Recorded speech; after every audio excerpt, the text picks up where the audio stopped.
Salam sigap dan shalom.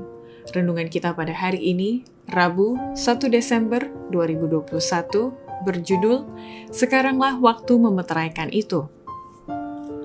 Ayat intinya terdapat di dalam Wahyu 7 ayat 3. Katanya, janganlah merusakkan bumi atau laut atau pohon-pohon sebelum kami memeteraikan hamba-hamba Allah kami pada dahi mereka.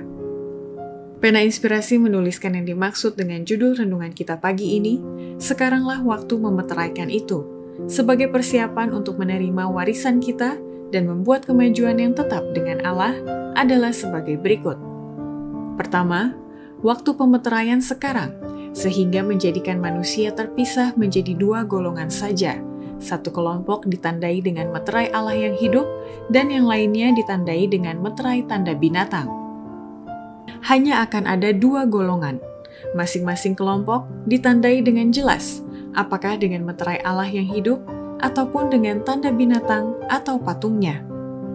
Kedua, waktu pemeteraian sekarang, sehingga untuk orang-orang yang memelihara Sabat akan dimeteraikan dengan meterai Allah yang hidup di dahi mereka. Mereka yang mau memiliki meterai Allah itu di dahi mereka haruslah memelihara Sabat hukum yang keempat itu. Ketiga, waktu pemeteraian sekarang, sehingga untuk orang-orang yang memiliki keserupaan dengan Kristus di dalam tabiat, agar dimeteraikan dengan meterai Allah yang hidup. Meterai Allah yang hidup akan dikenakan hanya kepada orang-orang yang memiliki keserupaan dengan Kristus dalam tabiat. Keempat, waktu pemeteraian sekarang, sehingga untuk orang-orang yang tak bernoda di hadapan Allah akan mendapatkan meterai Allah yang hidup sebagai calon-calon ke surga. Meterai Allah tidak akan pernah dikenankan pada dahi pria atau wanita yang cemar. Meterai itu tidak akan pernah dikenakan pada dahi pria atau wanita yang ambisius dan cinta dunia. Itu tidak akan pernah dikenakan pada dahi kaum pria atau kaum wanita yang berlidah palsu atau berhati penipu. Semua orang yang menerima meterai itu haruslah tak bernoda di hadapan Allah, calon-calon ke surga. Kelima, waktu pemeteraian sekarang.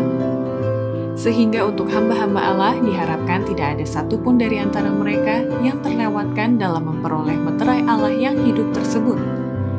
Tidak lama lagi setiap orang yang disebut anak Allah akan mendapatkan meterainya tertera pada dirinya. Kiranya itu bisa dikenakan pada dahi kita. Siapakah yang sanggup membayangkan bahwa dirinya terlewatkan ketika malaikat itu berjalan memeteraikan hamba-hamba Allah di dahi mereka? Demikianlah renungan kita pada hari ini. Kiranya Tuhan memberkati kita semua.